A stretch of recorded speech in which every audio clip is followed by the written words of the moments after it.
বৰুৱানগৰত টাইপাৰ উদ্যোগত হিয়াৰামঠু জুবিন গাৰ্গক শ্ৰদ্ধাঞ্জলি জ্ঞাপন। চৰাইদেউ জিলাৰ বৰুৱানগৰ বগৰীদল জাগৃতি যুৱ সংঘৰ খেলপথাৰত টাই আহোম যুৱ পৰিষদ অসম, বৰুৱানগৰ আঞ্চলিক সমিতি আৰু বগৰীদল জাগৃতি যুৱ সংঘৰ উদ্যোগত বৰুৱানগৰ ৰাইজ আৰু বিভিন্ন দল সংগঠনৰ সহযোগত জুবিন গাৰ্গলৈ শ্ৰদ্ধাঞ্জলি জ্ঞাপন কৰে।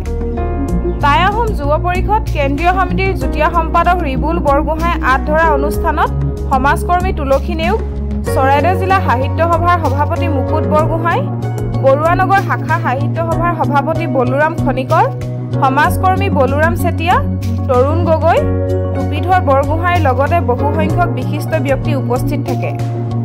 চৰাইদেউৰ পৰা ৰাতুল গগৈৰ ৰিপৰ্ট, এনি ভইচ।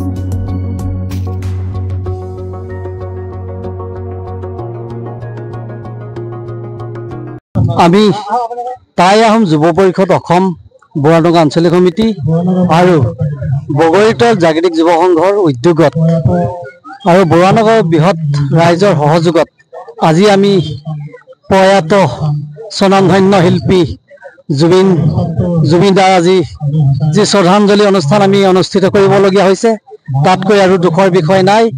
বৰুৱানগৰবাসী ৰাইজৰ আজি যি হিয়াৰ আমঠু, অসমৰ ৰাইজৰ যি হিয়াৰ আমঠু, ভাৰতবৰ্ষৰ যি হিয়াৰ আমঠু, আজি ভাৰতবৰ্ষৰে নহয়, আজি বিশ্বৰ হিয়াৰ আমঠু জুবিনদা আজি যি 19 ছেপ্টেম্বৰৰ দিনাখন 2:30 বজাত তেওঁ পৰলোক প্ৰাপ্তি হয়। আমি কিন্তু তেখেতৰ যি এই মৰ্মান্তিক ঘটনাটো মানি ল'ব পৰা নাই। তথাপিতো আজি এই শ্ৰদ্ধাঞ্জলি অনুষ্ঠান আমি আজি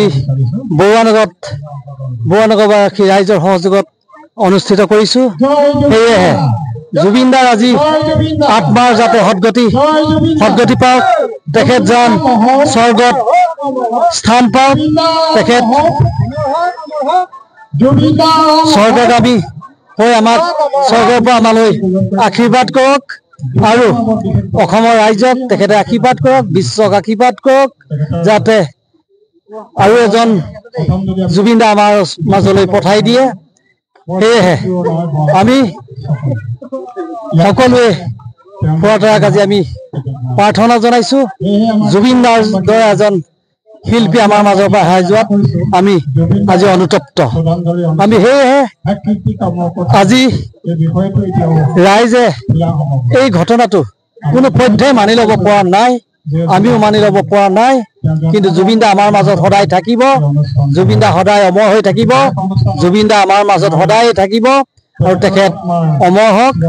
মই ইয়াকে কামনা কৰিছোঁ, তেখেতৰ যাতে এই মৃত্যুৱে যাতে আমাক ওপৰৰ পৰা আশীৰ্বাদ কৰে, তাকে আমি কামনা কৰিলোঁ।